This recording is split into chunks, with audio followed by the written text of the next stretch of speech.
If there's anyone out there still picking this up, this is the Patreon special for year 10 of lockdown. Yeah, alright, okay, hold on. Fortunately, it doesn't get that long. The missus cuts it with clippers. But yeah, I've been to a barber's for years, so that's not been an issue. But yeah, flipping it, well, I've been staying in the house too long.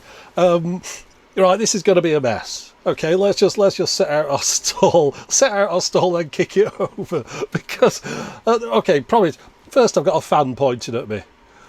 Not like someone asking for an autograph, but, you know, like blowing air type of thing. Because 2:41 p.m. 77 degrees Fahrenheit. Do you get that? 77 degrees Fahrenheit. Now, here's the thing. Fahrenheit. Oh, you should be using centigrade if you're in Europe or in the UK or whatever. Yeah, all right. Well, it's one of those things. I think I mentioned stuff like this before. I'm of that age when it's all over the place. Younger people, yeah, centigrade. Older people, Fahrenheit. Me, bit of both. Like the old Fahrenheit for saying something, how hot something is. Oh, it's 80 today. It's cracking the flags. That's probably a phrase that's not used everywhere. You could cook an egg on a pavement, that kind of thing.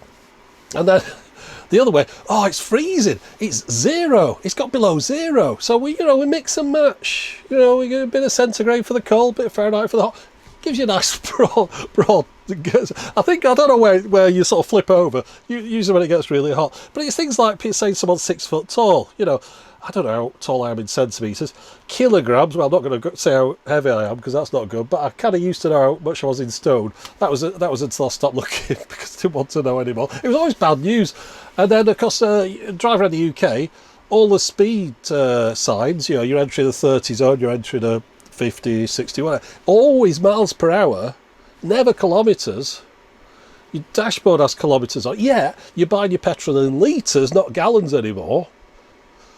It's all over the place.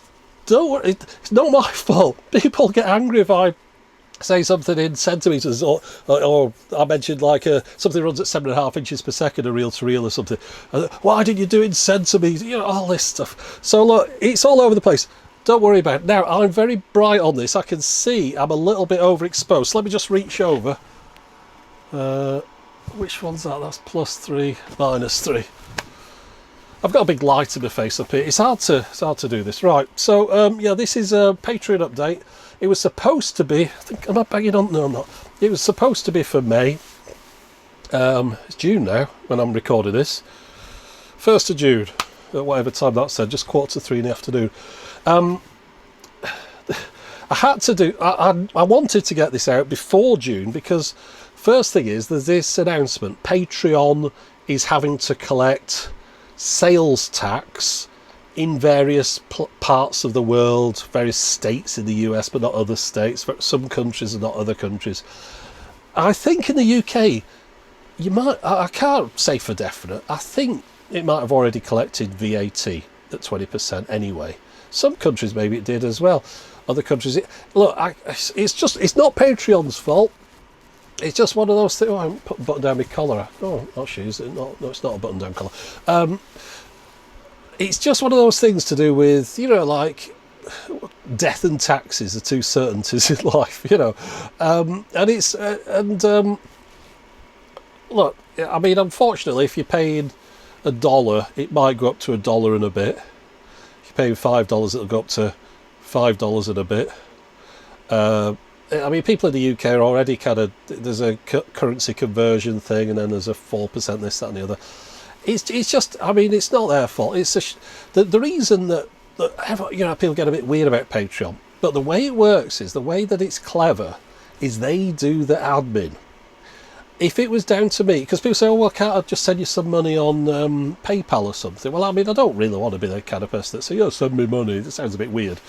But I wouldn't take it, because I'd have to sort of declare that money and then say where it come from and what it was and all that. Everything would have to be itemised. I'd probably have to pay the tax in the country that it came from my end. It's a disaster of a thing. So that's where Patreon comes in. They do all the collecting, all the admin, all the messing about, and then at the end of it, they take whatever off is needed to be took off, and I end up with the other bit at the other end, whatever that is. And they can take 10% off the top, whatever it is. But without them being around, I won't get any of that. So you can't be complaining, saying, oh, it's 9% this and 4% that. I can see it from the other side. And of course I am on the other side as well, because I donate to, I don't know, 6 or 7 different channels and people on YouTube that I watch and support. But I'm sure they'll go up a bit. But I don't think it's going to be a life or death type of thing. But again, I mean, a while ago Patreon sent me a thing telling me this was a bit cheeky. It was something that they wanted the minimum contribution to be $2 for all new people. We suggest, like an automated thing, this isn't someone typing. Or it's obviously looked at anyone that's got a $1 tier and said, oh, we suggest that you move it up to $2. And I thought, no, we're not doing that. I mean, $1 plenty. I mean, what's that, sort of 80p or something? I don't know, 70 odd p or something, I don't know. And then take a bit off that, about 50p or something.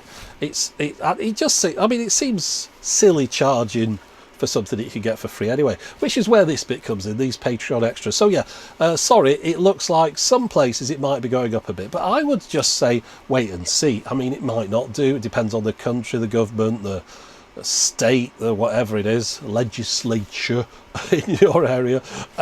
It might not go up. If it goes up, just knock your contribution down a bit. I saw Fran off Fran Labs, and she did a video. She's a bit concerned about people dropping out, and I can understand that, because there's a weird thing that sometimes I'll get people supporting me $5 a month, and then they'll just go zoop, like that, the person has left type of thing. And I always think, well, I understand that, but it's weird to go from 5 to disappear. It's like as though I've done something. I always think, well, just go to $1 if you want to hang around and see the extras, or go to $4. You can type your own, $4.73 or something. People prefer to have they go for the bands, click on something. But I mean, there's very few people who put in like $2. They go for $1 to $5. I always think, well, just got $2 or something if anyway, doesn't matter. Everyone gets all the things that are made on here. The only thing you're missing out on is the name and the credits at the end. I've got to apologise for that as well. I've been a little bit behind this month. This has been a bad month. Everything's gone to pot. Nothing serious, but just when one of those months where everything goes a little bit wrong. Well, this is one of those months. So I ended up, I think it's been 4 weeks since I've updated the Patreon credits. Anyway, I did it the other day. I say updated, it's a weird thing. It's a green screen, the Patreon credits on the end now. I typed them in. For ages it was a massive admin thing. It still is quite a bit of a thing, but I've kind of automated it in a way that I type the names in, it sorts them alphabetically, it then puts them into pages with the text against this is in numbers. I'd use Excel, but I'm on a Mac thing, so it's in numbers. I hate numbers, it's rubbish. I was used to using Excel, but anyway, so it makes them into spreadsheets, white text, green background, and then all I do, screen capture the bit, and then do a green screen overlay on the back. So everyone whose name's on the end, you're in a green screen. You're not in a kind of type thing. You might not have noticed that. I kind of like the effect of the green screen because it looks a kind of little bit 1980s-ish somehow. That kind of slightly blurry look to it. We need to talk about green screens later. Anyway, so yeah, that was the first bit. Sorry, it looks like things might go up by a little bit, but you can adjust it back down unless you're on $1 and there's nowhere to go down from there. However, they wanted me to do $2 as a minimum, and I stuck with the $1. So really, I'm kind of right at the bottom of what. I mean, if it goes to $1.04, and that's tipped you over some edge where you go, well, we'll never pay more than $1. I'm sorry. I'll just, there's nothing I can do about it. I'm really sorry. But you know how things are. Everyone wants a little bit, don't they? A little tax on this, tax on that. Anything that's invented, someone will find a way of taxing it. But that's just how the world is, isn't it? Everyone wants their little bit to pay for all this stuff. And you couldn't stand it at the moment. All these governments giving handouts left, right and centre to people for staying at home, not going to work. I mean, how are they going to ever pay that off? I don't know. Anyway, so yeah. Sorry. Moving on from Patreon sales. Right, anyway, so I mentioned the fan at the beginning. There'll be a noise. There'll be a background noise. Let's have a listen. In addition to that, that wasn't my stomach rumbling. I could hear me NAS, my network attached storage device, doing some random backup for no reason. There's birds outside. I've got the window open, of course. This is going to be a bit shambolic. The camera's in a weird position. You can see I've tied it up for you as well. I mean, I made a big effort. Look. I mean, yeah, okay. That's part of the problem. Of course, I've been stuck in, as a lot of people have. So I'm accruing? Yeah, acquiring, a bit of both. I'm collecting crap. I've got a house full of stuff now. And I did one trip to the locker the other day. And it was a bit of a trauma, and I thought, I don't want to do this again for a while. A storage locker where I've been keeping a bit of stuff. But literally, I could reach out from where I am sat now. There's a tiny bit of floor space, but how much? And pick up something that I've made a video about in the last 3 months. Let's have a reach. There we go. The £10 mini disc player. I mean, how long ago was that? Let's get that computer going again. Bad time for that to go off. I saw the black screen. I thought, oh, there we go. That's a problem, because I thought the camera had gone off. Why is the keyboard not responding to me anymore? So there's the thing. My keyboard died on me this month. This is a new keyboard. That was one of the things that went wrong. This isn't good, is it? Hold on. Give me a moment. Why was holding the keyboard down? Right.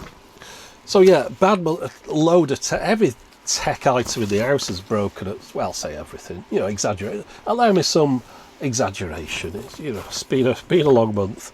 All right, let's go back over some of the videos that I did. And I just want to give you a bit of behind the scenes. I'm not going to talk about the stats and how well I did and all that kind of stuff. There's a couple of little things that came to mind. Now, I've made a list of things I wanted to talk about. Of course, it goes on like these videos always do. So let's talk about the unwrapping mini disc video. The massive stack of mini discs. See, they're you can't see, but they're down there. If I put my right foot down, I'd crush a load of mini disc players. Surprisingly well received, that video. No, I don't think it. I mean, it's not got massive views. It hasn't gone viral or anything like that. But I thought it would be a bit of a dud, and it wasn't. It was more of a kind of Patreon type video. I mean, you're used to these long, rambling nonsense videos, but general public, whenever I've tried to do stuff like that, it's ended up people have just complained about it. So I thought this time, after I did that long video, it was like 73 minutes. I thought I'll do that silly quick edit, and I mentioned this when I posted it on Patreon. So I did a really silly quick. Cut everything out. I've got the full video in front of me and made sure virtually every mini disc was on the screen. And the idea for that is it wasn't supposed to be a serious video. It wasn't supposed to be the video that I expected people to watch. It was there as like a sacrifice. It was like a crumple zone on a car. It was designed to get damaged. But by that I mean no one was supposed to like the little video. But it was just there to say to those people that always go on about, this video's too long, oh, no one's going to watch a video this long, oh, why would you put this video, no, all that kind of stuff. I thought, well, here, 2-minute one, shut your face, watch that. And you know what, it worked. Not a single complaint about the long one being too long. Went the other way, people complained about the short one being too short, which is fine, because, like I say, it was a sacrifice. It was there to take all the flack. It's like the first one over the God, what's wrong with my words today? First one out of the trench in World War One. It was like, you get up there, like get in the way and we'll follow you. So that's what that one was there for. It was just there to be stupid, kind of funny in a way as well, but also just to like take the sting out of the tail in the old whinges, which I knew would be, and it did. It worked perfectly. First thing I'd done for ages that I thought, well, that worked how I wanted it to. So anyway, the short one, stats here, YouTube stats, the short one tells you how many videos, on each video you can look at it and it says how many subscribers you got from that video and how many you lost. I suppose that's people just watching it and then going, click on subscribe, right? So the short one lost 8 subscribers, so 8 people unsubscribed. Not in total, I suppose there was some that subscribed, some that unsubscribed, but the sum total at the end, 8 unsubscribes. So you watch the video, I hate this so much, I'm unsubscribing, this is an abomination. But then the long one, that gained 220 subscribers. Now, that's kind of normal in a way. A video might gain 100 to 300. Yeah, it's always in that kind of ballpark because it's... Anyway, so in the end, sum total of a gain. But yeah, can you imagine that? They're watching a video and hating it so much you unsubscribe. And yet there was a long one that people liked. Weird, isn't it? You know, you can't predict these things. That's the problem with YouTube, though. The stats. You can get obsessed with the stats. I don't, because I've had jobs in the past where people were obsessed with the stats as productivity and all that, and they didn't take in the nuances of what you're doing. So you could be doing something really long, complicated, and for a customer, and the person says, "Oh, thank you so much, you've really helped me out," you know, and all this, and it's all that kind of stuff. And yet somebody else could be doing 100 or something an hour that's like really menial. And they go, "Oh, you're much quicker, you're much better," and all that. So it was all that kind of stuff. That was the mini disc one. Something fell on the floor then, which just I'll tell you what fell on the floor. This gives you an example of how behind I am here. Bag of clear headphones with some blue tape stuck to it for no reason. Remember the clear headphones, the Prison Tech? Honestly, I just need to tidy up, but I can't. I'm running out of space. Anyway, now let's go back to the video. So the HMV 102, the wind-up record player. Now this is part of why I've been bogged down over the last few weeks. I've been spending a lot of time on videos like that. That one took forever. I mean, a lot of research. I even bought an HMV 101 first, say, you know, a few months earlier. Then an HMV 102 when I realised that what I'd done wrong after I'd done more research. Then I was getting the needles, I was getting the records. The nice chap on Patreon, G Hoon, who helped me out, and he suggested what records I could buy which would be electrically recorded but yet shouldn't hit a content match. There's just a kind of window there, because the electrically recorded ones, so like, what did we say, 1926? Did we say that? I think we did. But the trouble is, 95 years is around about the time for content match. So that is 1915, isn't it? So we've got a problem. So our auto content match stuff and compositions and stuff, we should be all right with 1915 and earlier, generally. I'm not saying guaranteed, but the trouble is, so that means all the ones that I'm all right with are the acoustically recorded ones, which sound like crap. And the good ones, the electrically recorded ones, those are the ones that sound good. I can't play 1930s records. People, oh, why not? Well, put Bing Crosby on, see how far that gets you. Or Benny Goodman, which of course matched. Or any name that you know, you play that, someone owns that, there's an auto content match in there. So yeah, I'm going to go back to cylinder records at some point. I've got a cylinder, I've got various cylinders. And you know what? The great thing about that is every one of those should not match anything. We'll see. It doesn't work quite like that way, because one of the electric ones was an HMV demo record, Serenade something or other. G Hoon suggested it. He said this should be all right, because this is one of the ones that HMV used to demonstrate the new soundbox with back in. He knows all this stuff inside out. So I got that one, and on that video I upload all the tracks I wanted to demo in the video. I got a load of records, so this means playing a load of records, new needle on each one, both sides, finding out which one sounded good, which one sounded crackly, trying to pick out some of the best ones, and then recording all of those and putting them up on YouTube on my second account in case I got some proper content strike, like nasty stuff, and then leaving it and seeing which ones the matches came in on, and then discounting those. And unfortunately, this record that shouldn't have matched did match. And you know what it shouldn't have done? It was the composition that matched, and it matched with a much later record that someone had copied, because the composition was I think Edward Grieg or something. Anyway, it was like no, maybe before then, but it was a guy who died like 150 years ago, so he should not be connected to anything. But the problem is, it was a part of the tune had been reused in a more recent thing, and then that one had been put into the content database, and then that one then says anything that sounds like that is part of that. Obviously, you could then go, well, I disagree with that, blah, blah, blah, blah, blah. But you can't really, because you can't do it preemptively. You can only do it after the event. So you put out a video, you get no money on it, you complain about it. 2 months down the line, they go, "Oh yeah, you're all right, yeah, actually," but you don't get your money back. So you've lost it all. So there's no point doing that. So that's why I was uploading all these records. So I spent ages behind the scenes on that one, messing about for a video that didn't look that complicated in the end. But recording them, I was using I had my Sony PCM recorder because I didn't want to use the microphone on the camera because it's not that good a sound. And I had this up here above the machine, and I recorded it with the camera down here. So I got the two, and then I was syncing the audio up between the two. Just a lot of messing about, and then half of it I couldn't use in the end. Now, a couple of things I want to mention from that. I'm sure I've got them down here. There we are. Yeah, there was a load of... It's been a month or so of just dim comments on YouTube. As I don't know what's happened, but it's like as though... I suppose it's people being stuck in the house and things, but it's almost like...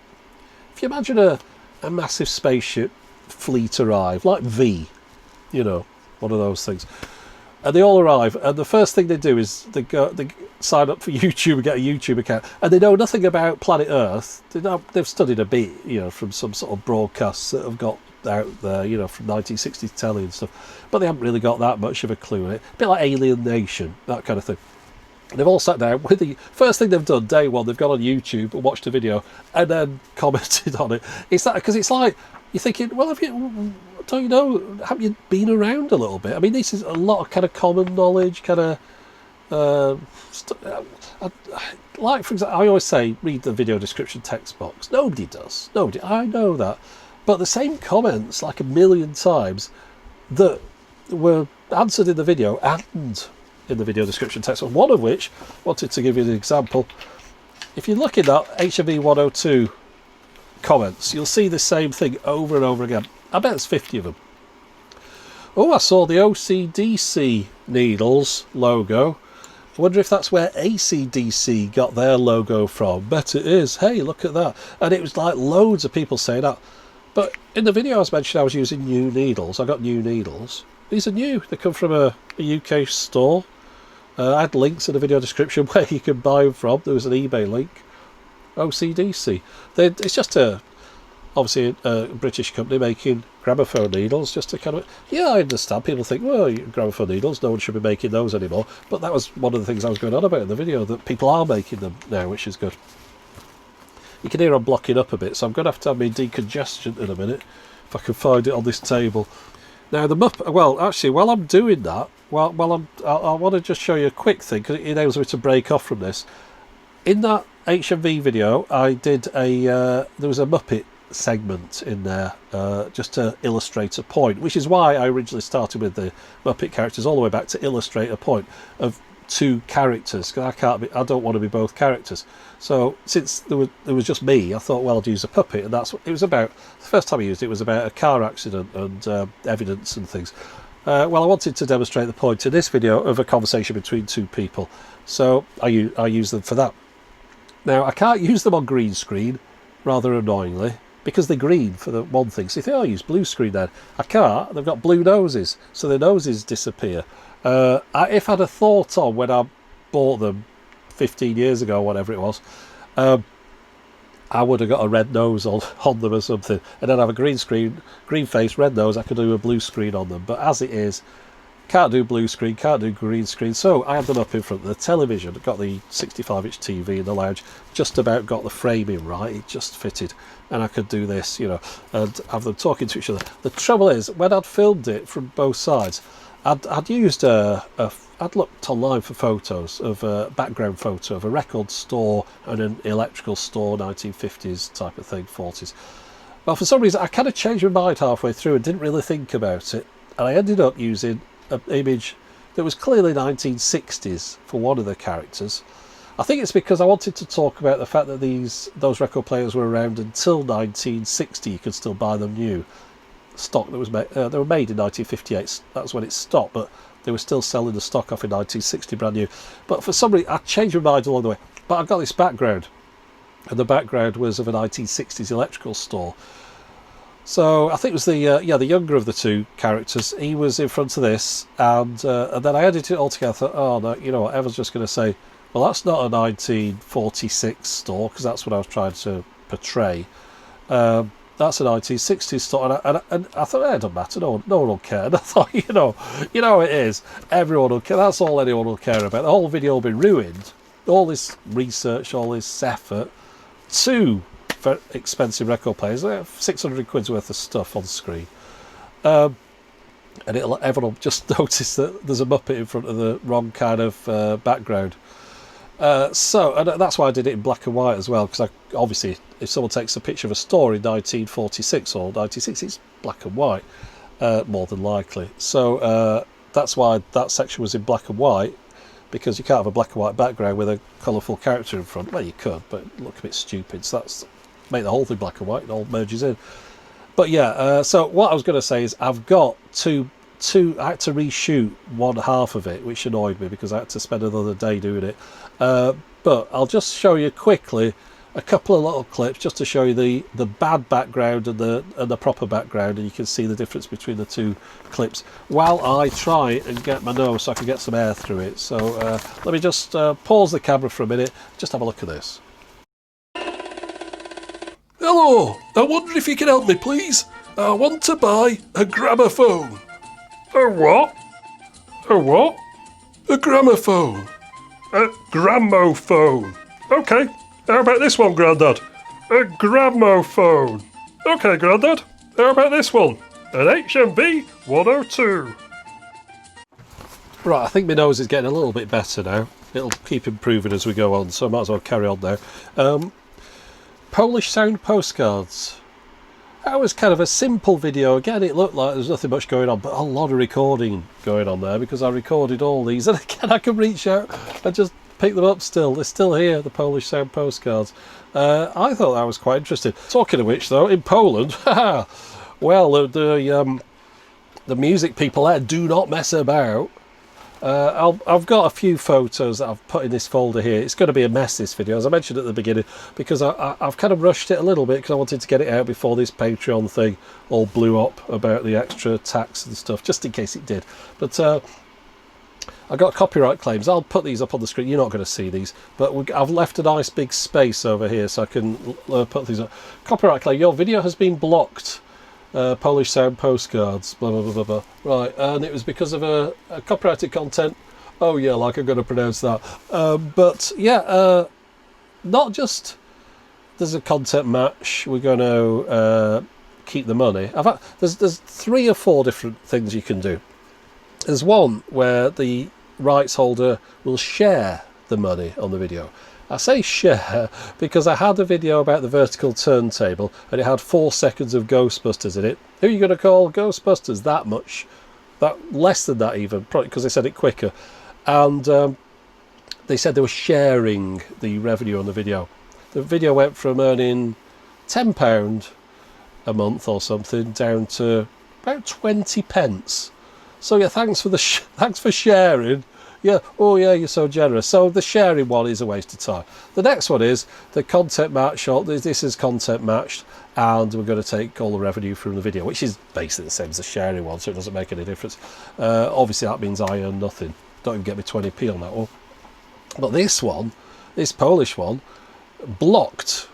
Can't even show. No one can see the video. It's blocked. They don't want anyone to listen to this music whatsoever.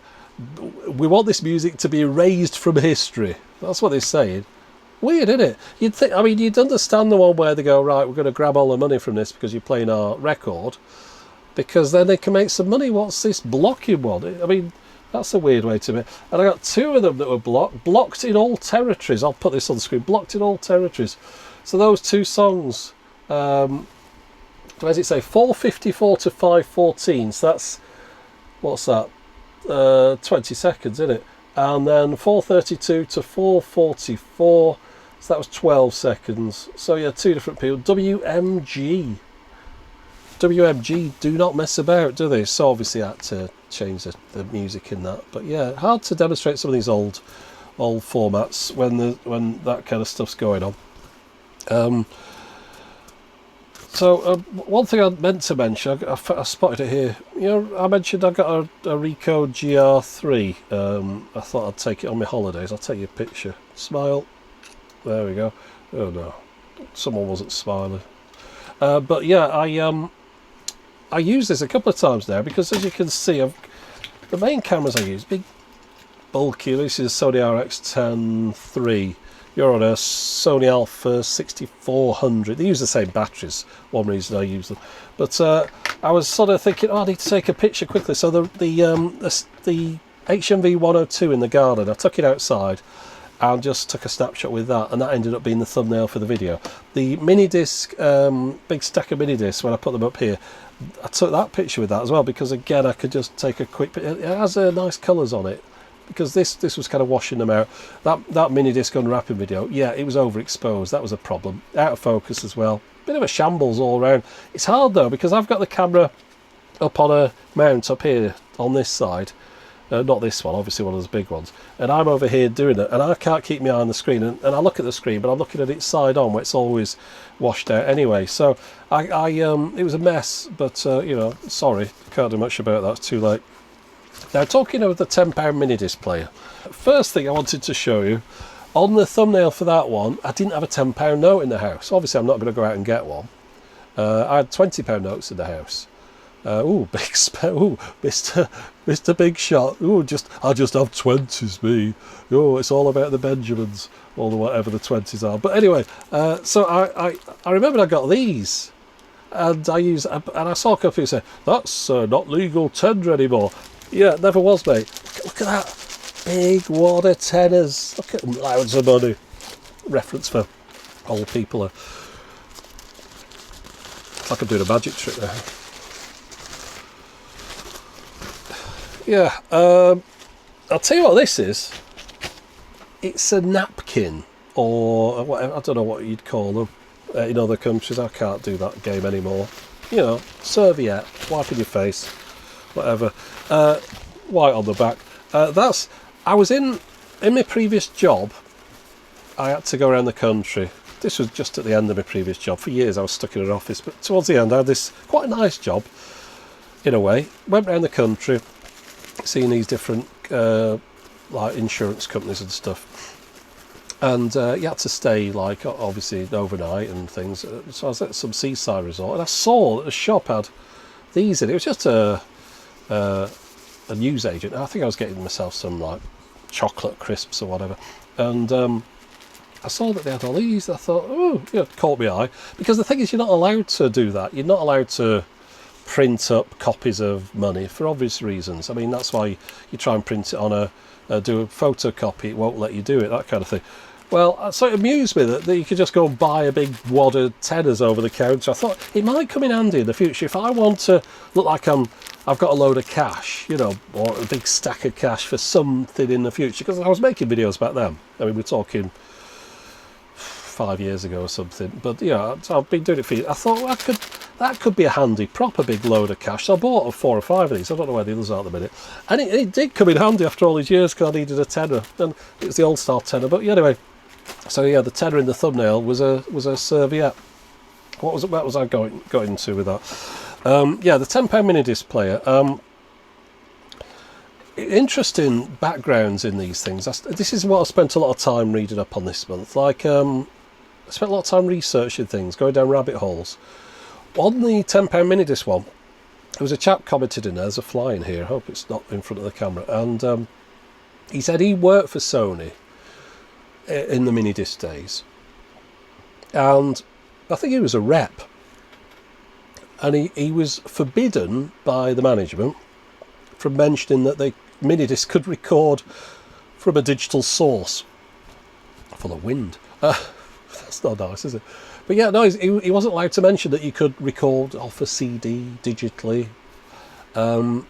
And you know what this is all about? It's all about the RIAA. And it's not Sony's idea. Sony wanted you to know that. But it was just one of the many stipulations put on them, and one of the reasons why minidisc failed in the US. It was buried, it was hidden. Shops were almost not allowed to sell it. It was almost like an X-rated product.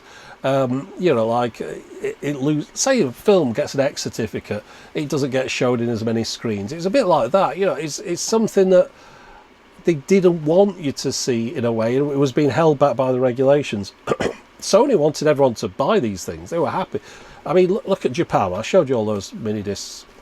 Massive success. Everyone had it. It went simply from cassette to mini disc. That was it. That was the process. Cassette, mini disc, MP3 player, streaming. Now that's how the system should have worked. I should do it this way because that obviously for the camera. But so you got cassette, mini disc, MP3 player, streaming. That's the trajectory. Makes perfect sense. Japan did it. Happened to a degree in various European countries and the UK. Minidisc was everywhere. In fact, I've got a nice little... I showed you this picture. The problem was they were quite expensive. That was one of the barriers.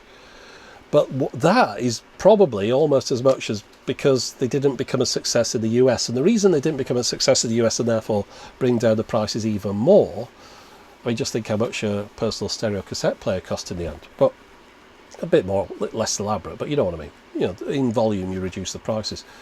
It was the RIAA, and they were terrified of anyone recording anything digitally. And I've been reading articles about this, and of course it goes all the way back to the Betamax, VHS, Betamax as well, and the legal case about home video recording.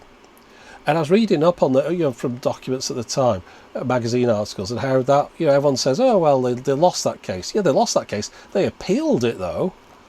I mean, they weren't giving up. And so, that was a bit of a watershed moment, but they were terrified all the time of people recording their own things. You see, the compact cassette was a dictation machine. Nobody really thought about it, a dictation machine. And then it got better, didn't it, once Sony got in. By 1971, that was when the first, what you call a hi-fi cassette player came out. I forgot the name of the company. It's a weird company in the US, but the first one with Dolby on. And all that. And that was the turning point. And that's when the RIAA thought, oh, flipping heck, and we got these home recording is killing music. But the stupid thing is, everywhere along the line, they made a fortune out of these things that they hated. They didn't want cassette to record music. They didn't want you recording at home. And yet, cassette was the #1 selling pre-recorded music format above compact disc and everything. So, made a fortune selling cassettes, the thing they didn't want anyone to have. But that was the thing, they didn't want you to record it. But because people were buying the recorders, they were also buying the pre-recorded. So, it kind of worked out. So, same with the videotape. Didn't want anyone recording video at home, and yet how many people bought box sets of videos and films on videos, and rented films and all that, made a fortune on that. So then Minidisc comes along, it's the new cassette in a way, and they were so anti this. I mean, this was after the DAT thing, where they basically killed DAT in the US. There was a whole article I was reading about how it was lobbied to government level. I mentioned, I think it was Al Gore in the previous one about DAT. But yeah, so, it was the RIAA, the music industry, lobbies the government to kill a product, is basically what happened. And it happens over and over again. And the weird thing about this is, they made a lot of money on these things, and they would have made a lot of money on Minidisc. Imagine Minidisc had come out and people had got Minidisc. They could have sold pre-recorded Minidiscs in the shops, and it probably would have done a similar kind of thing to cassette. But they killed it before that happened, really, and that's probably why you don't see many pre-recorded mini-disc albums, because it's just Sony putting them out, and then after a while the shops aren't stocking them, there's no shelf space for them, so they kind of give up on it, and just people end up recording their own. So they end up shooting themselves in the foot, the recording industry, by not giving you the option to buy something pre-recorded. It's people end up recording their own, but that's what happens in Japan. But yeah, it's just a ridiculous situation where you think about it. In the US, it can be decided by the music industry what consumer electronics you're buying. In the UK, we had the old mini discs. We could go and buy the mini disc players, and we did. Everyone I knew had a mini disc player at one point, a personal stereo one. Anyway, that's everyone who commuted had one. I mean, not old people, you're not kids, but if you're 20 odd years old and you were working and you commuted, chances are you had a mini disc player. In the US, everyone has this CD Walkman, and then they go, well, we used to record our CDs. Oh, that's later than minidisc. You know, that your timelines are getting shot here. Minidisc was recording years before you get your CDRs, an affordable CDR at home. And also, they wanted to kill recordable CDs. That's why you don't see any recordable CD home decks. Yeah, there were a few, but they killed them off again, stamped on them before they got into a popularity thing. But then, of course, you get your CD recorders on your computers, and they've got no control over that. That's out of the jurisdiction of the recording industry. That's how come those survive, because it's like it's a data recorder. And of course, you record your CDs at home, and then you could play them on your compact disc players, and that's when they kind of lost that game. But yeah, if they'd have just played ball and let minidisc become what it was supposed to have done, it would have been a success in the market. People would have had pre-recorded minidisc. People in the US wouldn't be saying that minidisc was a failure, and they sort of go, "Oh, nobody wanted it. It was a failure. It was too expensive. You know, didn't sell it round here and all this." Yeah, it wasn't your choice, mate. It wasn't the choice of anyone going in those shops. It wasn't the choice of the shops even stocking it. It was taken out of your hands way before then. The recording industry stopped you from buying them, and they didn't over here as much. But it was a knock-on effect because our prices didn't come down and we didn't have all the discs in the stores. So all the big music labels, of course, are in the US. So, you know, it's been controlled. And then over in Japan, of course, that control didn't happen. They didn't have all those recording labels, and don't matter. Put it out. People rented the CDs from the stores, copied it onto the minidisc. So it was a big success. So there you go. Anyway, yeah, I just wanted to go on about that. It's just interesting how it wasn't market forces. It wasn't market forces. It was legislature, people in charge telling you what you can buy. Imagine that nowadays. Probably still happening. But you know what? If someone said, "Oh, we don't like you to have an HD television. It's too close to what you can see in the cinema. You can only have standard definition at home. You can't have 4K. Nah, that's too good, that. It's going to put the cinema's noses out of joint." I mean, you still see it nowadays with the things like cinemas not wanting you to stream movies and stuff. But I don't think they have the kind of power that they used to have. But yeah, just think, a whole generation of products killed off by fear. Anyway, moving on from there, it was a bit of a rant, but it's just interesting how a lot of people don't see what happened. It wasn't a choice. It was something decided upon. Still, a lot of people don't get the bit about music sharing and how I can and can't do things.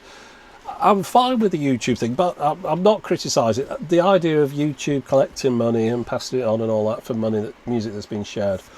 Fine, because I mean, if you record music, you're an artist, all the rest of it, yes, you should be getting something for that. It goes a bit far though.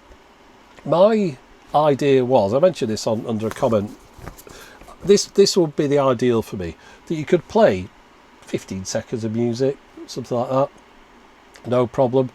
But if it identified something, it puts a little box at the bottom of the screen, or pulls the screen up or something and says, now playing such and such, now playing Michael Jackson Thriller, click here to hear the whole thing. Or it auto plays it after the video. That kind of thing.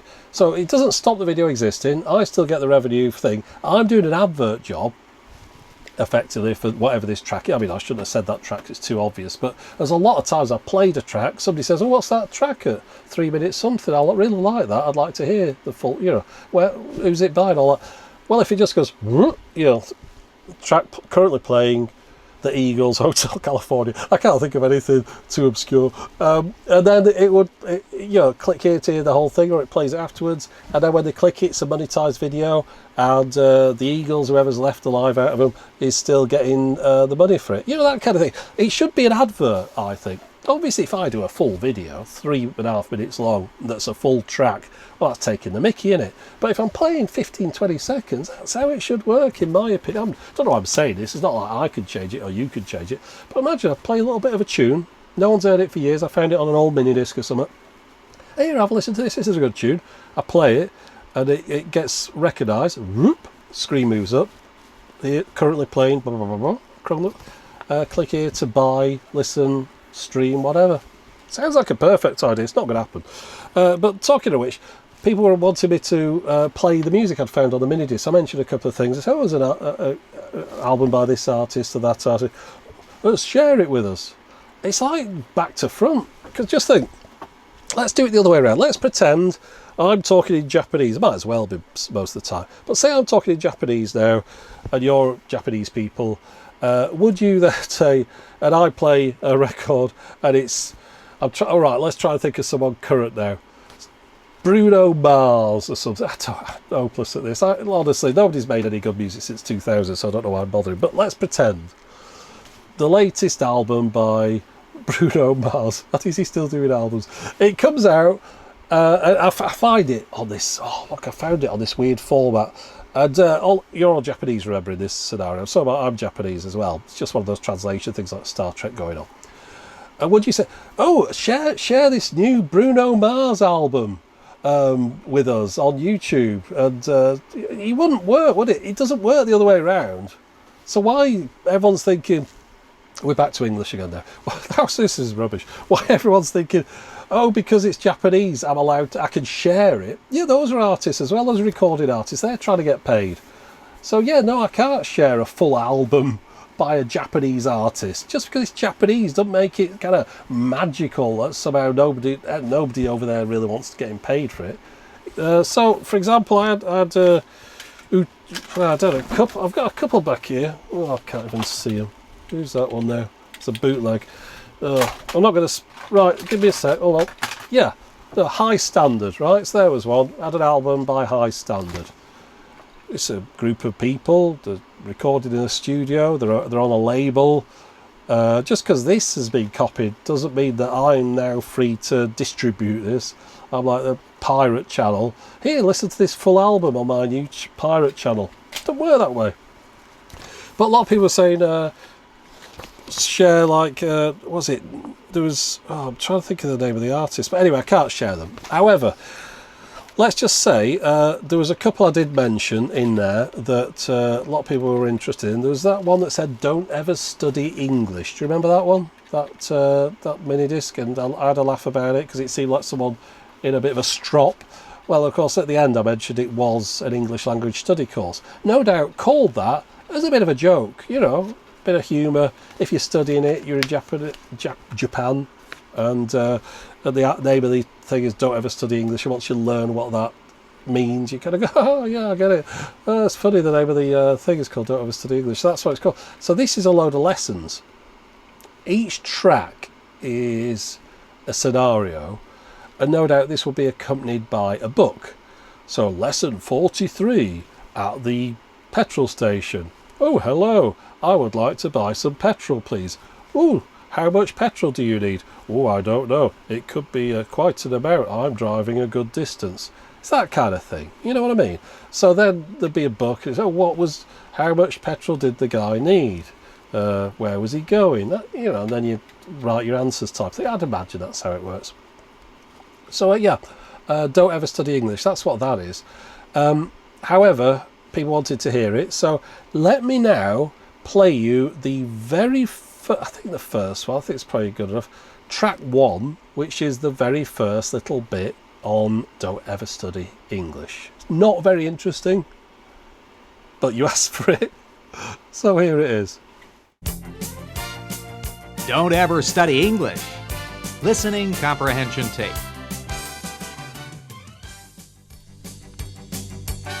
Tape 1. A day in the life of a typical American white-collar worker.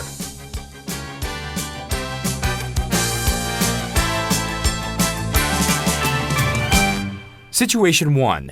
Getting up in the morning. The alarm clock rings. Honey, it's 7 o'clock. Time to get up.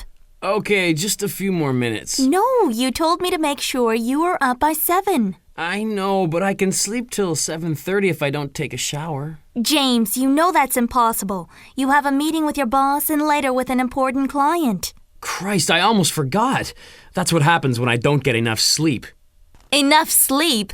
You went to bed at 10. That's 9 hours. Do you have to be right all the time? But you are right. I'm getting up. Jump in the shower. That will make you feel better. And I'll make a pot of strong coffee. But what do you want for breakfast? Something simple. How about a bagel and cream cheese? No problem. It'll be ready before you are. Don't be so sure. Why wouldn't I be? You haven't beaten me yet. True, but there's a first time for everything.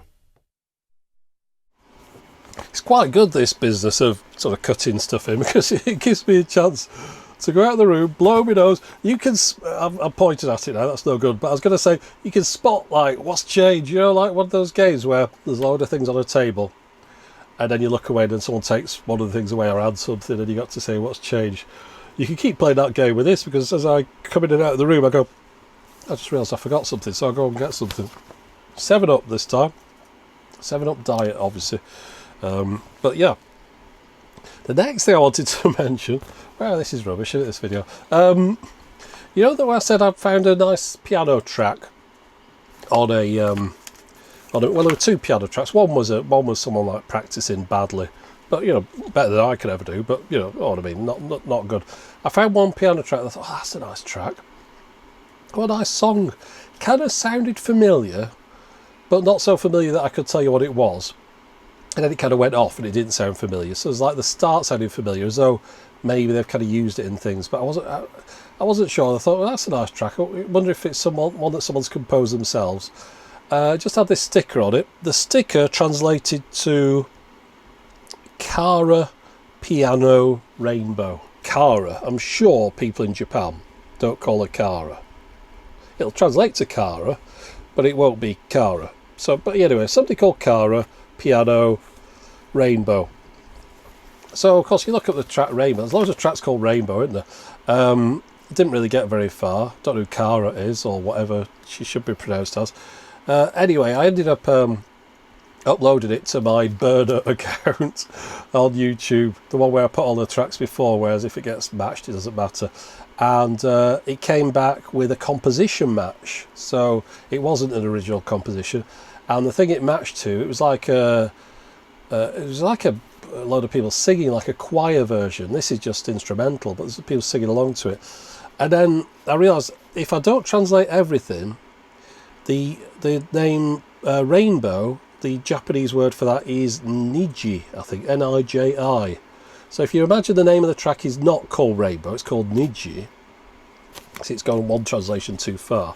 There's a track Niji by Naotaro Moriyama, and that's what it is. Somebody's playing Niji by Naotaro Moriyama on the piano very well, but it turns out so does everyone else. If you look on YouTube, there's loads of people playing Niji by Naotaro Moriyama. Apparently a very familiar track in Japan. I can't play it, again, content match, but I'll put links in the description if you want to hear Niji by Naotaro Moriyama. So all the people asking me to put that track up on YouTube as well. Can't. Composition match. Famous track. Might as well put up Yesterday by the Beatles or something. And then moving on there to the Sega piano video. 2 main comments on that one. I'm talking about comments because I'll tell you my problem here. Obviously it's a mental issue with me. I'm not complaining. Not complaining, remember. But I've got a thing. This has been throughout my entire life. I say entire, probably not when I was like 0.1 and stuff, but you know, adult life then. I'm not good with predictability and repetition. Those are the 2 things that have always really grated. I know everyone will have their own thing, won't they? There'll be things that annoy some people. Yeah, I'm sure. I think the missus gets annoyed with me leaving stuff everywhere. Yes, that's her thing. So tidy freak and stuff doesn't matter to me.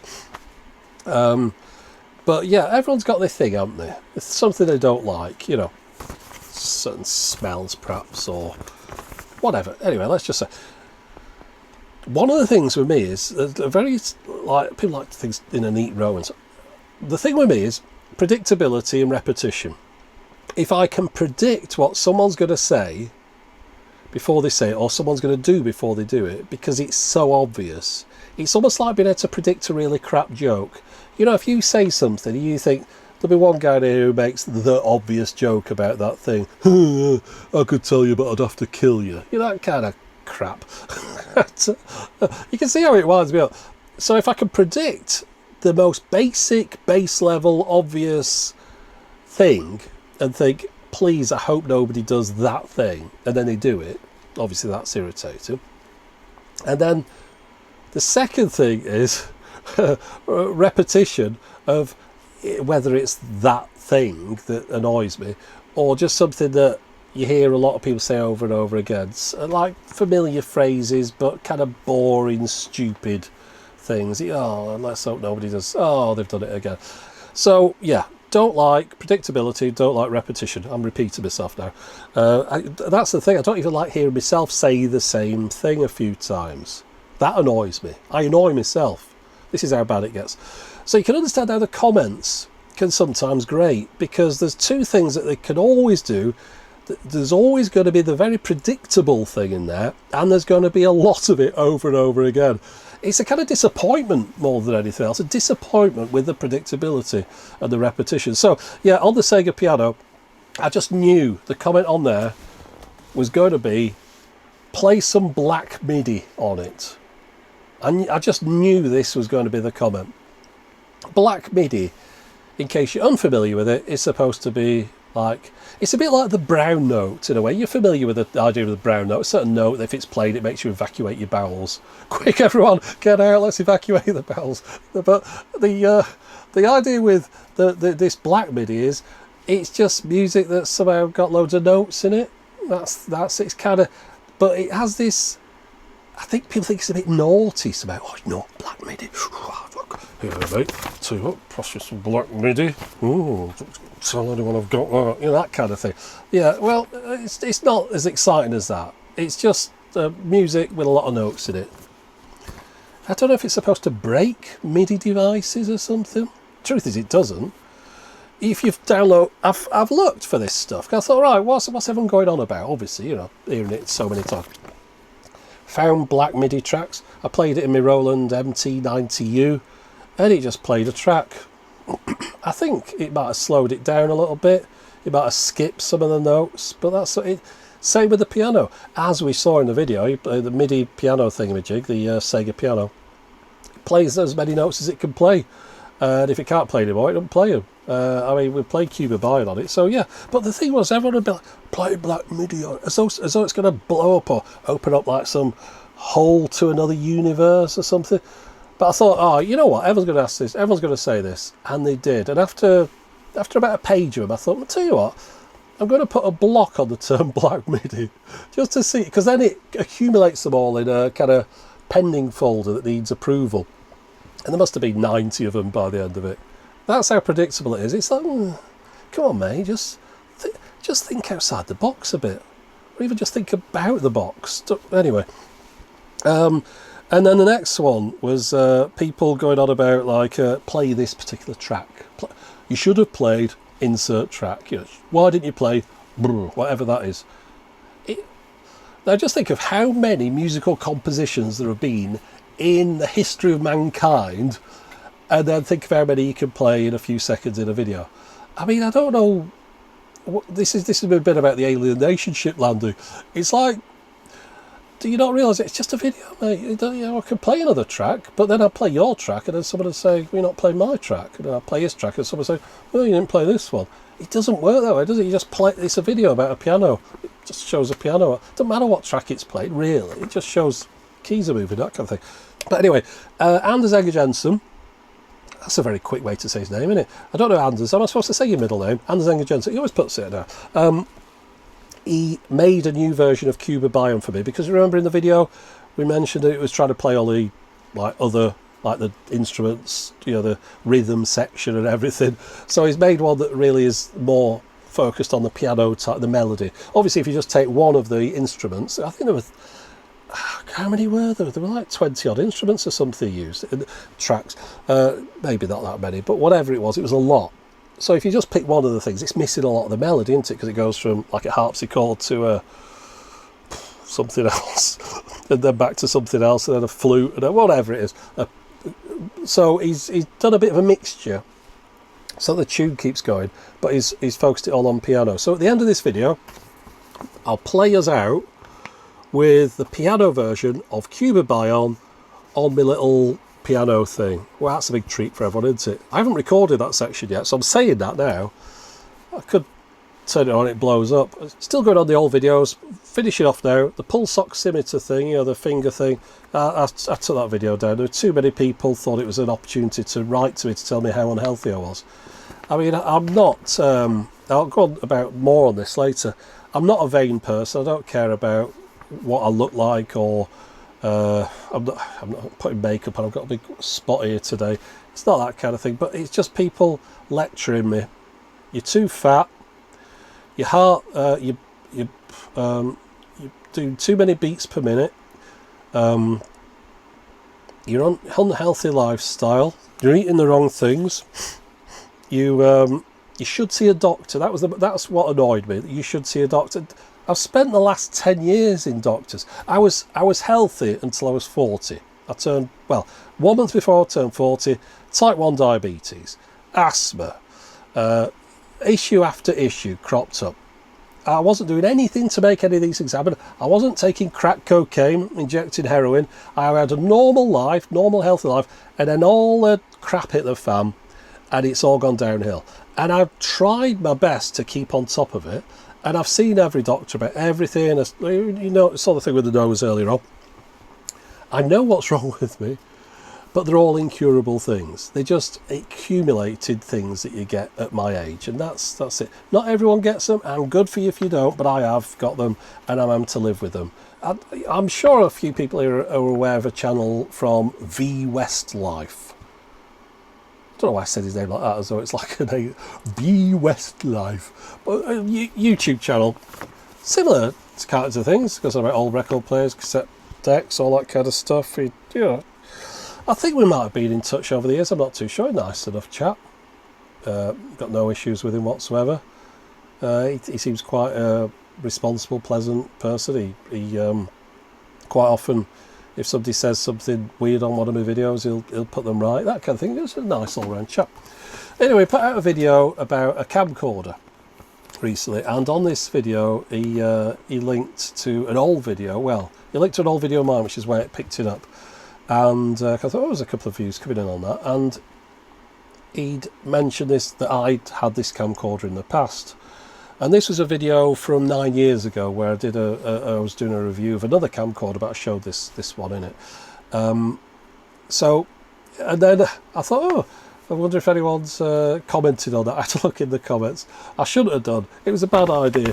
I'll tell you what the comments are. Right, so remember a 9-year-old video that he showed a little clip out of. It's just me showing a camcorder. Wow, Techmoan has aged 20 years in the last 10 years. Holy heck, he's aged a lot in 9 years. Damn, Techmoan has aged 25 years in 10. Wow, Techmoan has aged. Has Techmoan aged 25 years in 9 years? I'll do a need an eye test. Wow, Techmoan looks so old now. So yeah, I do look like crap. This is what being ill for 10 years looks like. It looks like you've been ill for 20 years. But what can I do? One of the things I thought about this, though, I think it's because I've got grey hair now. And that's natural. I'm approaching 50 quite soon.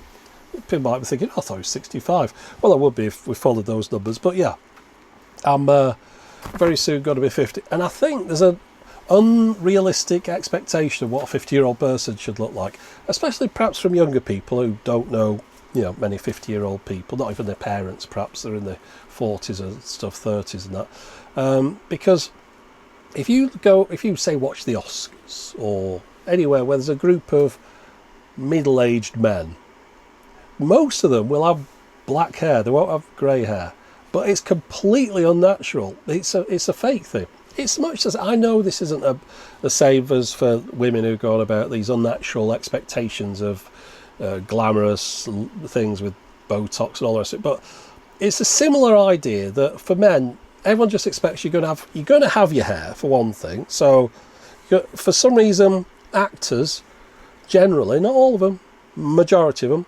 somehow they don't go bald, don't get the bald patch, they don't go bald, and they don't go grey. Well, of course they do. It's all fake, isn't it? And I'll tell you something that caught me mind the other day. I picked up the most recent Eminem album. I don't know why, I just did. Just look at Eminem on this. Right, let's get him in shot. Get the square around his face. Look. Jet black hair, jet black beard. Now, I wouldn't have thought it from Eminem, but then again, I kind of understand it. He has to die. He died that. He's like 47 or something. If he hasn't got a few little grey bits here and there, I don't know. But it's the kind of difference between YouTube and celebrity, isn't it? YouTube are real people in their real condition. And celebrity are kind of... It's a shame, really. I'm sure he didn't want to dye his hair black, but somebody probably said to him, look, mate, you're not going to sell records if you're an old grey rapper. I can understand that. And it's like actors, they're not going to get a role if they've gone grey. Oh yeah, all right. You go, well, what about George Clooney? It's always the exceptions. But the vast majority of your kind of 40-odd-year-old bloke who might turn up in an Avengers movie or whatever, he's got dyed hair, he's got hair plugs, he's got a wig on and all that kind of stuff. But that's kind of what people expect. Just thought it was interesting. It's not getting to me. It's amusing. I'm always intrigued as to the way society sees things, and being on this kind of YouTube stuff, you sometimes get to see the other side of things, a little bit of the celebrity side of things. Not that I'm a celebrity, and I don't want to be. I never have wanted to be a celebrity. I don't go around signing autographs, turning up at conventions, doing any of that stuff. Not saying any of that's wrong, but that does not interest me. I just wanted to present things in videos. Unfortunately, as a result of doing that, it automatically becomes, oh, you're kind of a celebrity in a way, in a minor way. But that's not what I've got. You get this bit, I want to be famous. That is not on the list. It's I want to do what I want to do. That's what it was. I wanted to do things that I find enjoyable. And if that means I have to present them, fair enough. But getting on from that presenting thing, actually, we'll just move on from that. Have you seen all these people on the telly with this COVID business? Like say people that are normally on the news or on TV shows or whatever, and they're at home and they've got the laptop and their webcam and all that. Aren't they hopeless at doing that, at that job? For example, I was watching something, I think it was Robert Peston, who's like a political journalist type guy in the UK. He's been on the telly for years, 20 years or so, maybe longer, probably longer. And he's normally like on the news, he's got his own show and all that stuff. Anyway, so he comes on and he's doing a bit of a question to, I think, the Prime Minister or something. So he's there with his usual bookshelf in the background, got all this crap. And but his laptop's down here, like you can imagine. I wish I could kind of demonstrate it. Let me. Yeah, your laptop, and you're looking at the screen. So you look at the screen like that and go, hello, and of course no lights in your room. So all your lights. You have a backlight behind you as well. You make sure you've got the window behind you as well as your bookshelf. You're looking at the screen at your own face rather than the lens. Well, what's with that? The thing that was getting me with this is these are professional people. For decades they've been on television, and it just shows you how much they don't do. How much is the backroom crew? They're the talent, but without all that stuff around them, they're nothing. And you would have thought you'd have picked up a bit. I mean, bearing in mind, I'm just some guy in my bedroom with a cheapish camera, wires plugged into it, and a couple of... I know I've got to have lights in here. I know about the exposure. I know about looking at the lens and not at the screen on the top of the camera, because that's not how it works. Why did they pick any of this stuff up? How can you not pick that up doing that job professionally for all those years? Surely there must have been, like, just you chatting, sitting down, the guy's micing you up. There must be some osmosis of like, oh yeah, I look at the lens and not my face on the screen. I mean, where's that one come from? If it was on a TV show, it's like, oh, the monitor's down here. Yes, and coming up next on Hopeless TV is me looking at the wrong monitor. Of course, they've always done it with the old auto cue, haven't they? I don't use an auto cue. I keep meaning to get into that, but I can't be bothered setting one up. I don't think it would be appropriate. Imagine I had to write this down. How long would that have took? And it would be boring, wouldn't it? Because none of these ad-libs, it would be all like what I'd written beforehand. So anyway, just crossed my mind that professionals, come on mate, be professional.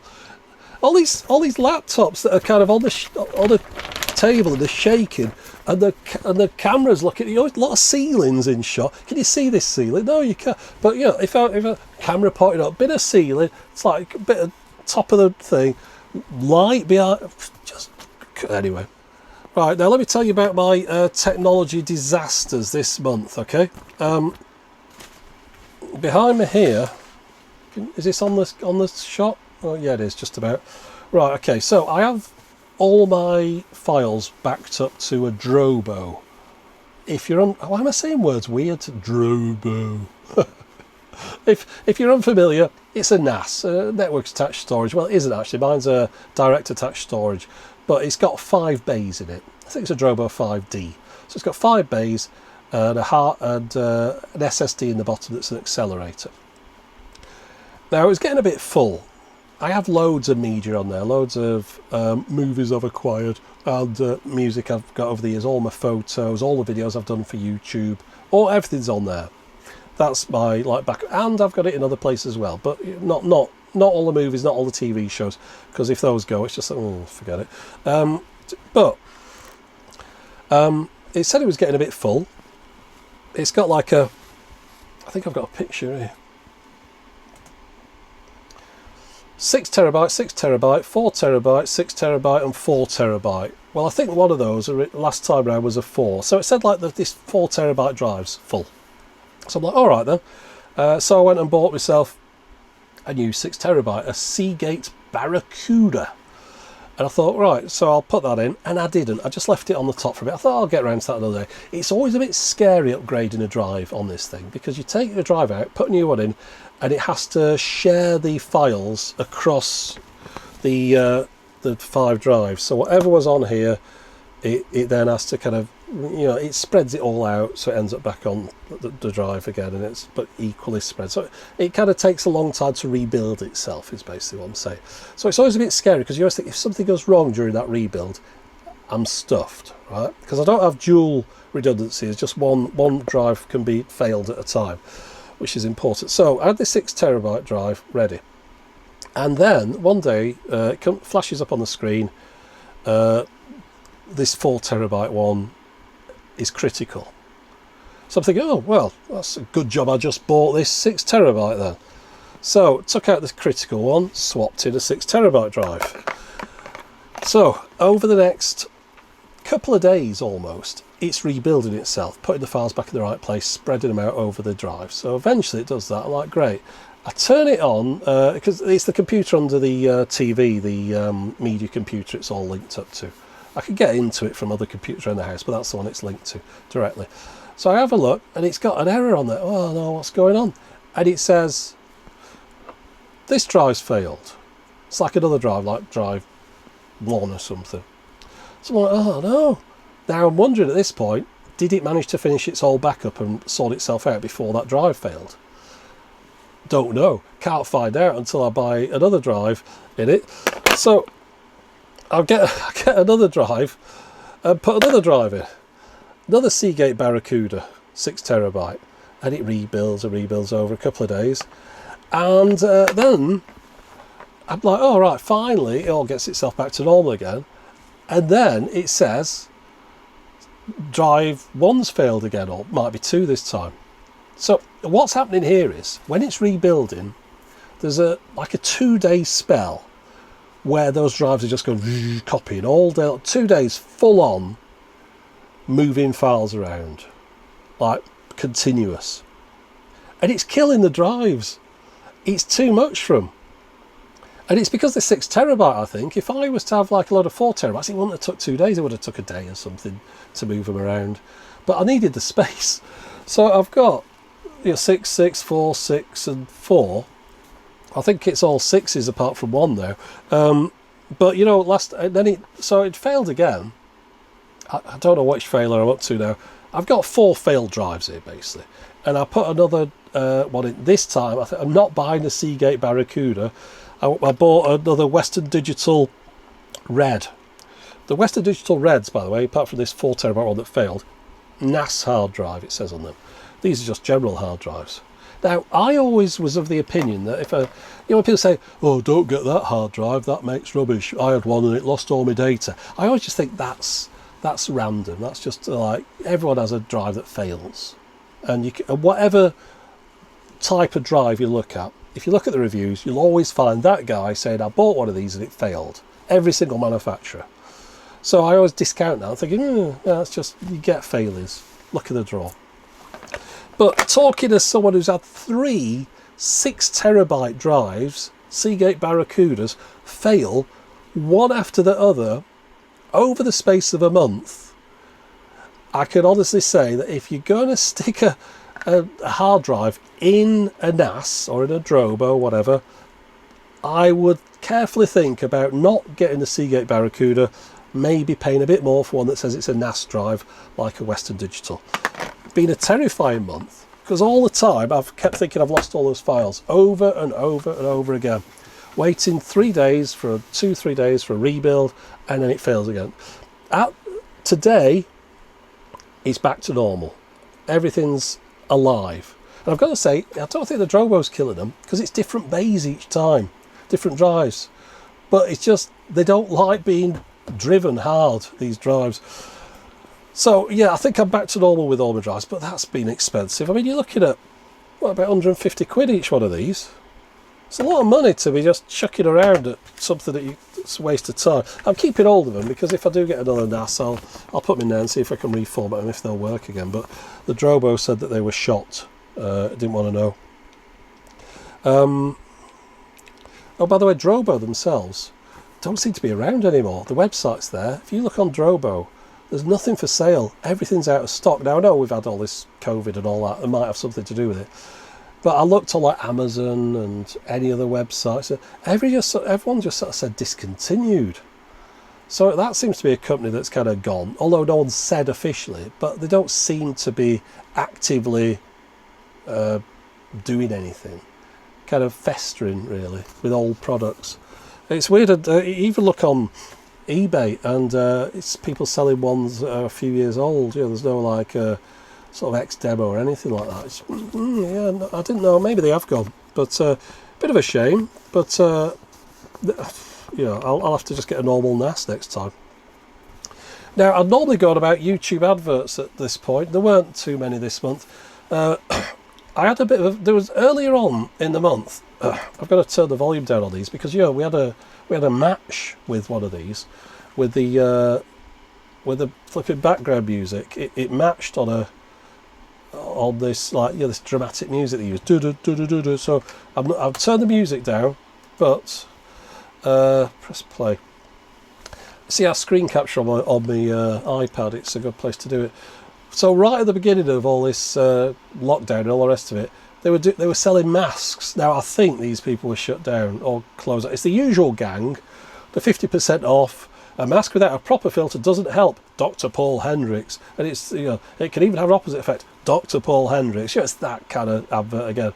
Dr. Paul Hendricks. That's obviously not him because it says something else on there. But anyway.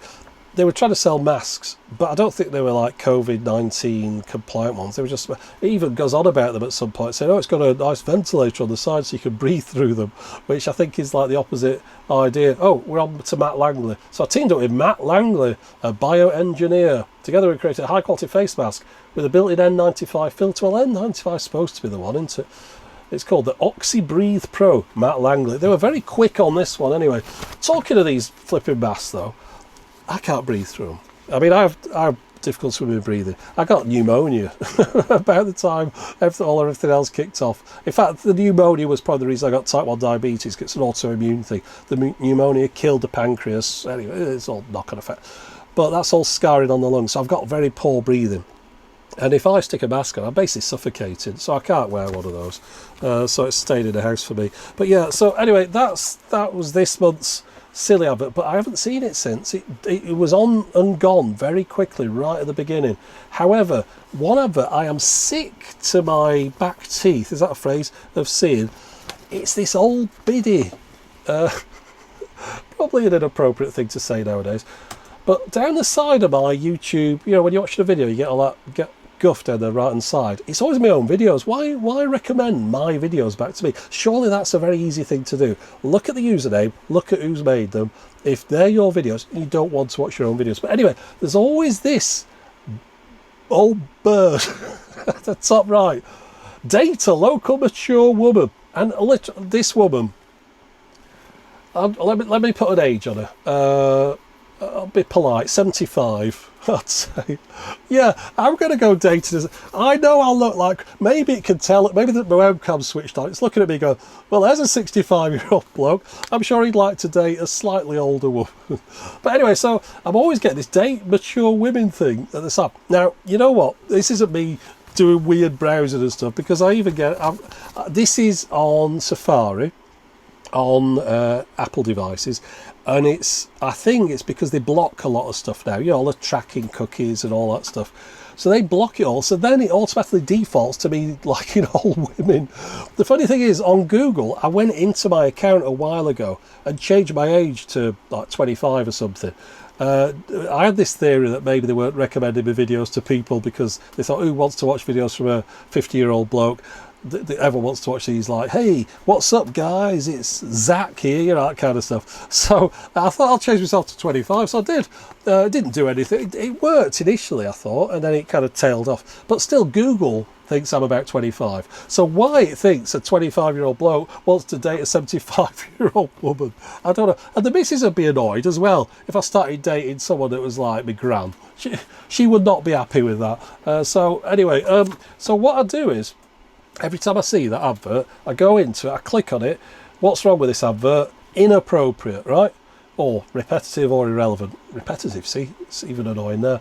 And I click send, and you know what happens? I was watching a video from Camera Conspiracies. Oh, look, want an old mature woman? Here's another one. Same company, love7date.info. That's a trustworthy URL, isn't it? So I'm still getting her. They don't go away. They won't leave me alone, these old women. They're all over me like a rash. But yeah, so I'm sick of that. I think this is the opposite. This is what I was going to say. It's the opposite of being tracked. Tracking cookies are a positive, because if I went on that and said, I don't want to see this old woman again, please go away, old woman, you're scaring me, and it'd do something we do with cookies, and it'd say, right, next time it'd say, here's a video for a face mask or something.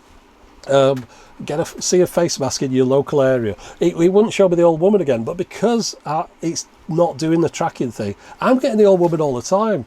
For months and months and months, I'm sick of seeing this old woman. Over and over again, I've said, I don't want to see the old woman again. The old, hello, I'm back again. Have you? I think I left my teeth here. I'm not sure. Are you my husband? So yeah, not great. Okay, now another couple of photos. I've got a couple of photos to show you. We're nearly wrapping up, don't worry. I know we've been here a long time. I was watching some, I don't know what it was. It was like an 80s thing. I really can't remember. It was some drama movie thing, maybe 70s, no, 80s. Can't be 80s, 90s, because this tape says 28th of August 96 interview. It was like some police drama thing. So they had this Panasonic tape recorder, and you know, just because I kind of, my eye jumps to these things, I looked at it and thought, something's wrong with that. And what it was, the mic, I'll put this on the screen, this is blurry though because I took a picture off the telly. Look how they spelled condenser mic. Should be ER. So Panasonic spelt condenser wrong on their own piece of equipment. Now that doesn't look like a prop to me.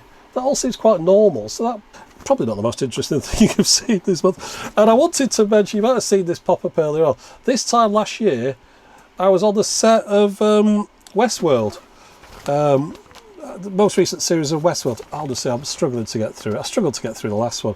It's too...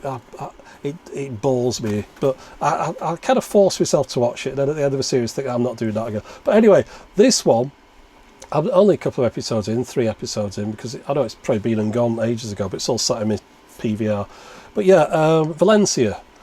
When I first saw them flying over Valencia, they stick a woo lander plane. There's a IMAX cinema, I think, underground here. Back there's like the aquarium. This is a little pool you can go in. That's the kind of outside bit. But you know, obviously you can see that they're it's a good place to use if you want to make a kind of cheap set, because it all looks very futuristic. So yeah, Valencia, if you ever get out of the house again, go there. Very nice. I had a very nice aquarium. I had a nice day there. Very enjoyable. But that was this time last year I was there. Give or take about four days, I think. So it's like early June. But yeah, I mentioned at the beginning, I say it's not been the best month. I've got really bogged down this month. I got bogged down. I was trying to repair a tape deck, and I just got deeper and deeper and deeper into that. And at the end of it, no one's going to care. And yeah, I've spent like 2 weeks on it. But the thing is, you know, this is the problem. Sometimes things go really quickly. Other times you get bogged down in them. But at the end, the video you put out looks like you spent the same amount of time in it, whatever you did.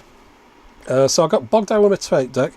I've been doing a lot of research on things that hasn't either been apparent from looking at the video or hasn't yet made it into a video. A load of admin. I saw the 8-bit guy mention this. David, he mentioned that loads of people have been emailing him during this event at the moment, the event. And same here. Loads of like really long emails, like pages of, I think some of them would take you like 5 to 10 minutes to read. And then you can't just reply back with, yeah, that sounds cool, or no thanks. But then if you spent as long replying as they did making the email, that'd be the morning gone. And there's like 10 of those a day. Literally, if I replied to every email, there would not be another video from here. If I went in my inbox now, all the ones I'd flagged that I intended to reply to, if I started at the top, worked my way through, you wouldn't see another video on this channel until October. And I feel a git for not replying to them. But I can't reply to them either. It's impossible. I don't have that amount of time. I'm sure everyone emailing thinks they're the only one that's thought of emailing me. But they're not. There's a lot of others. I just can't. I feel a proper git for not responding, because I'm not a rude person. I don't like being dismissive. I like to be as helpful as I can. Yet I can't respond to all these emails, and it's a weight on my mind. I'll tell you, it really is, because I'm concerned that somebody spent that amount of time writing, and they're obviously like very enthusiastic about something, but they're one of 200 people that's done the same thing. I just don't know what to do. Anyway, going on about other issues that we've had this month. About the admin, loads of emails, videos that I put out I'm not happy with. I don't think there's been enough meat on the bones in a few of them. I haven't felt too well this month. I'm sure, like a lot of other people, staying in hasn't done me any good, but I really haven't been top of my game this month, brain wise. It's been a bit like difficult at times. It's been restrictive shooting with the missus in the house, because she's in the conservatory, she's got a laptop set up there, she's doing a job that she normally do, the phone's ringing for her. I've got to stay out of the way. I can't really mess around with the hi-fi, anything downstairs. It's kind of off limits. So a lot of equipment that I'd kind of like to show, I have to sort of think, well, do that another day, work on the stuff in here. But then as a result of that, I'm spending a lot of time just in here doing quite small projects in a way, visually small. I can't really start messing around in the back garden and all that kind of stuff. The Muppets, I can't do them. Not that I've got any ideas, but she sat at the table that they normally appear on, which is why I did that one in front of the telly the other week. That was when she was out at her parents' at the weekend. She popped over to her mum's, so I was able to get that in while she wasn't around. But yeah, I've got a really interesting piece of equipment from the early 80s that I want to show in an upcoming video. I've got the tape deck that I've been playing around with over and over again. I still haven't got it working perfectly. I don't know whether I should just wait until I do, or just put out a video about it not working perfectly. I've been doing a little bit of a repair with the Vectrex. Now that is something that I know nobody's interested in. And yeah, for some reason I shot it, made a video about it, and I'll put that out next. It's a variety channel, isn't it? It's not just about one thing. You couldn't have a channel about one thing. You'd run out of that one thing very quickly. So it's a channel that's quite wide. I've even got some kitchen gadget type things that I want to show. But the people that want to watch kitchen gadgets aren't interested in a Vectrex, more likely, and the people that want to watch the thing about a tape deck aren't interested in the kitchen gadgets, or might be, or vice versa. Yeah, so splitting the audience. I'm never going to get the 1 million watching one thing, because those 1 million people, if they exist, which probably half of them don't, but the ones that do exist, they didn't all subscribe to see the same kind of content. And finally, got to say thanks to everyone for hanging around on Patreon. Had quite a few people sign up. After all this kicked off, people signed up, which I thought was really nice of them. Maybe they just started to think of other people a little bit more or something, but it's been very helpful, because I would have thought people would have dropped off more than signed up, especially with people, quite a lot of them having their income reduced and things. So it's very appreciative of that. I mean, it's heartwarming that people would, in a moment like this, and start thinking about, I think I might as well pay for this YouTube video, especially when they're all free anyway. I mean, these ones they're extras on Patreon, but I mean, come on, who's going to pay for this? It's rubbish. But anyway, yeah, thanks everybody. I mean, honestly, it's I make these extra videos because of the people that sign up, because I think, well, you should get something for your money. I know I never promised that that's what would happen, but I, again, feel guilty that people are sort of throwing in a tip jar and then there's nothing happening. So you should get something a little bit extra, even if it's just a man rambling on for perhaps 2 hours. And then the last thing we've got to do right at the end now, we're going to stop it there. We're going to play us out with Anders Enger Jensen and Cuba Bayon on the Sega Grand Pianist. But that's it for the moment. As always, thanks for watching. Take it away, Anders.